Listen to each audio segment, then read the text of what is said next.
Hello, and in today's video we're going to be looking at several masks that have a lot in common with each other. So we're going to start off with this Bulgarian one that I've shown before. I think this is called the Type 70, or like Mask Model 70, and this was originally designed as a fallout mask, but here's the interesting thing. It uses the exact same filter size as the more modern Chinese masks I'm going to show you. So this is just kind of an interesting thing, that the design is very similar, and if you have one of these and wanted to save filters for it, it turns out like the modern Chinese produced filters actually fit it. So those filters are basically these things and these things. The idea is it's basically just a filter pad, you know, a bit like the 3M sort of flat pads. You put in both cheek sort of plastic encasements of the masks, and then they work. So here's the first one, and I've got a box for it to show you because I've completely forgotten the name of this one already.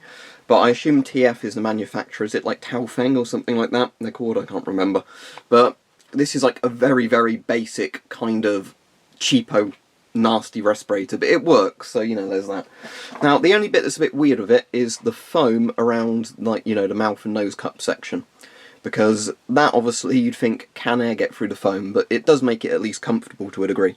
So the mask is made from a kind of very plasticky rubber. You know, it is like a rubbery material, but it feels very plasticky. And then you've got, again, both of these little kind of circular bits on there. Each one connects inside with an intake valve, and then you've got your exhale valve there. So this one, I'll take my glasses off to put it on, but this one isn't the most comfortable mask in the world, but it's not awful. You know, if this is super cheap, like apparently they are in China, as Hope said, that's probably, you know, quite good if you know, at least it's an affordable mask in that sense. So, you know, you wear it the same way as lots of those retro masks. You know, it's, as I said, it's not an amazing design by any means, but,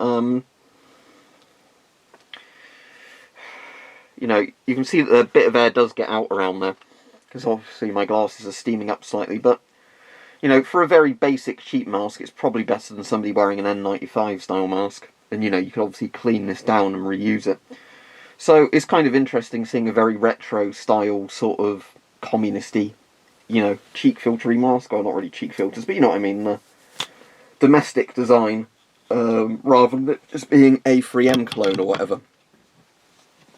And then we're going to look at another one, which is the modern interpretation of it, which is much better. And I think this is called something like the AN3001, but what I'll do is I'll make sure in the title or description of the video I get the exact right name. So it says SIC1 inside, I don't know what that means. So it's made from a very similar rubber as lots of the Chinese 3M clones. So this one says Shangbao, if I'm pronouncing that right, on the sides. But basically, this has very similar parts to a lot of the Chinese 3M clones, but the reason this one's actually a lot more interesting is simply because it's, you know, again, that kind of domestic design with these opening sort of filter bits. You put the pads in and then close them up, and then, you know, you can get a variety of fillers for them. So, as seen, in the inside it's literally the exact same design. You've got your nose cup, you've got the two intakes, and you've got your exhale valve.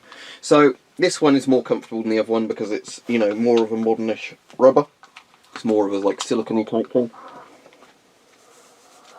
So as you can see, there's that one on me.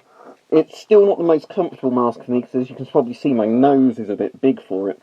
I mean, you can adjust it obviously to get it a bit more precise, but for me, you know, it feels a bit too small for my face, in all honesty. But, you know, this isn't a bad design, especially as Hope was saying, you know, in China these masks are very cheap. So it's kind of interesting, you know, that you can get something like that over there for, you know, probably very sensible money, because obviously, if you're aware, in the UK, face masks are mandatory now, even though obviously it's just, they mean face covering, so a bit of cloth over your face is fine.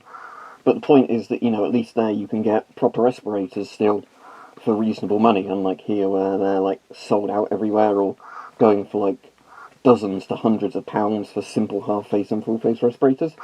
So there's this one. This is definitely the most comfortable out of all of these. The Bulgarian one I do like, though.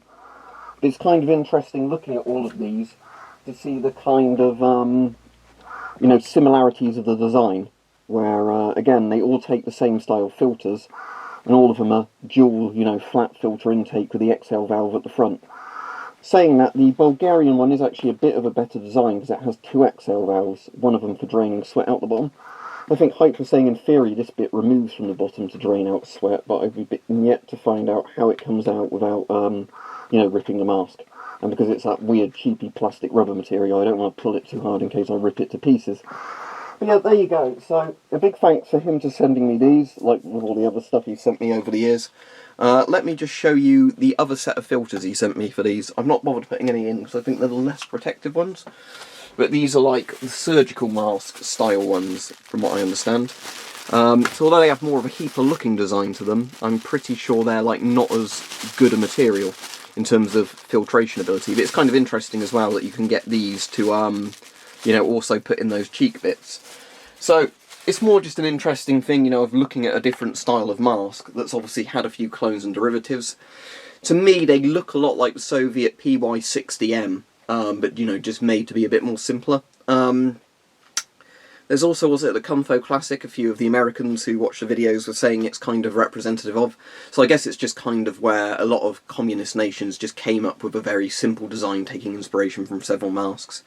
But I don't think they're as directly clone-ish as some others. But yeah, they're interesting things, and it's kind of nice to know that, you know, you can get these masks in China at least for reasonable prices. But as said, if I was going to pick any of them, I think I'd go for this one, because it's the one that's made the most like a modern mask, you know, with an actual proper nasal cup. You know, it's a bit too small for me, but for the most part, you know, this one is actually quite a good design in terms of easy to breathe through, you know, easy to breathe out of, and a comfortable enough material if it's the right size for you. You know, this one I'm not so sure about because, as I said, cheapo plasticky thing, and the thing is, the air goes through the foam. And I know the foam probably does offer a bit of filtration, doesn't it? The air going in and out, but still, you know, I like the idea of the air only coming into a mask through the filters, you know, how it's designed to work. Yeah, so big thanks to Hype again for sending me those, and yeah, sort of interesting to look at them, but, you know, quite mixed quality. And the other interesting thing is that the fact that the old Bulgarian masks can use the filters from the Chinese ones if you want to put safe modern filters in, you know, that are a bit more effective than whatever the old asbestos sheeting was they put in the 1970s.